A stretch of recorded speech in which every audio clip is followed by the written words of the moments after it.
এলা, আপনার সঙ্গে আমার বিয়ের কথা ঠিক করেছেন আমার মামা। ছবিতে দেখলাম আপনি সুন্দরী, আমি কিন্তু দেখতে ভালো না।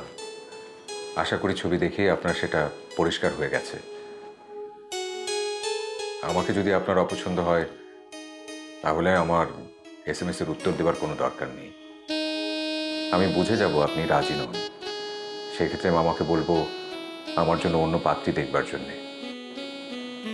যদি উত্তর না পাই তাহলেই বুঝে নেব আপনি রাজি নন। ভালো থাকবেন, অন্তু।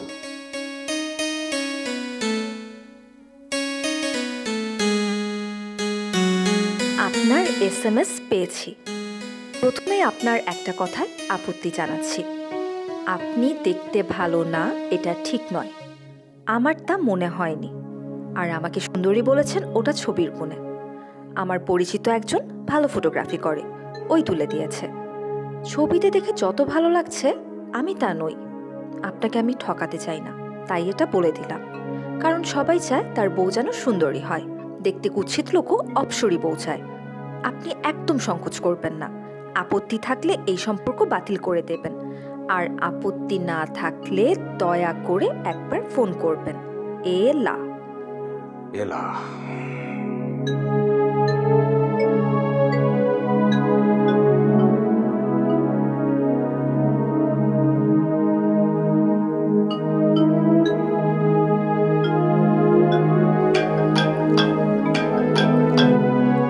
হ্যালো। হ্যালো, আমি অন্তু। SMS-টা পেয়েছেন? জি জি, আসলে কিছু কথা বলবার জন্য ফোন করেছি। মানে বলছিলাম যে ছবিতে আপনাকে আমি যেমন দেখেছি, আপনি তার চাইতে যদি কয়েক গুণ অসুন্দরীও হন আমার তাতেও কোনো আপত্তি নেই। এই সৌন্দর্য বলতে যে মানুষ শুধু বাইরের রূপটাকে বোঝে, আমি ঠিক সেই দলে পড়ি না। এবং আপনাকে দেখবার সঙ্গে সঙ্গে আমার মনে হয়েছে যে হয়তো আমি এতদিন ধরে এমনই একজনের অপেক্ষায় ছিলাম। সত্যি? অবশ্যই সত্যি। মানুষের সৌন্দর্য তো কেবল বাইরে থেকে দেখলেই হয় না, মনের সৌন্দর্য বলতেও তো একটা কথা আছে। আর এত তাড়াতাড়ি আপনি সেটা কিভাবে বুঝলেন? এই যে আপনি সত্য বলছেন সেটা দেখে। তাহলে তো আপনার ক্ষেত্রে আমি সেটা বলতে পারি। সেটা কি রকম? এই যে আপনিও তো আপনার ব্যাপারে অনেক কিছু আমাকে বলে ফেলেছেন। আরো কিছু বাকি আছে।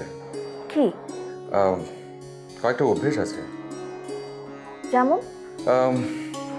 প্রতিদিন প্রায় 1 প্যাকেট সিগারেট খাওয়ার অভ্যেস আছে। আমার এক ভাবি উনি বলেছিলেন যে প্রতিদিন সিগারেট খাবার পর ছেলেদের মুখে নাকি বিশ্রী একটা মুখ পোড়া গন্ধ আসে। বউরা আসলে সেটা একেবারেই পছন্দ করেন না, কিন্তু চক্ষু লজ্জায় কাউকে বলতেও পারেন না। অবশ্য কোনো কোনো মেয়েরা এখন সিগারেট ধরেছে, তাতে নিশ্চয়ই তাদের আপত্তি থাকবার কথা না। এখন আপনি কোন দলে সেটা তো জানি না। তবে কথাটা এই জন্যই বলছি যে খুব সহজেই আমি আসলে এই অভ্যাসটা যে ছাড়তে পারবো সেটাও কিন্তু সম্ভব না। এখন এটা জেনে যদি আপনি সম্বন্ধটা ভেঙে দিতে চান আপনি পারেন। আপনি কি বলেন? আমার আপত্তি নেই। সিগারেট খেলে যেহেতু ক্যান্সার হয়, তাহলে এই অভ্যাসটা ছেড়ে দিতে পারলেই ভালো। আর অভ্যাসের কথা যখন উঠলো তখন বলতেই হয় যে আমারও একটা বাজে অভ্যাস আছে। সেটা কীরকম? রোজ কয়েক খিলি পান আর সাথে জর্দা। এই মুহূর্তে অবশ্য খাচ্ছি না, তাদের অবস্থা তো বুঝতেই পারছেন। আর যারা পান জর্দা খায় তাদের নিঃশ্বাসে নাকি অ্যামোনিয়ার গন্ধ থাকে।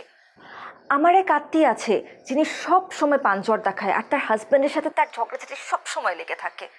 এখন এতে যদি আপনার আপত্তি থাকে তাহলে আপনি সম্পর্ক বাতিল করে দিতে পারেন। কি বলেন? কি বলবো, আমার সিগারেট খাওয়াটা যদি আপনার কাছে গ্রহণযোগ্য হয়, আপনার যদি আপত্তি না থাকে, তাহলে আপনার পান জর্দাতে আমার আপত্তি কেন থাকবে? আর তাছাড়া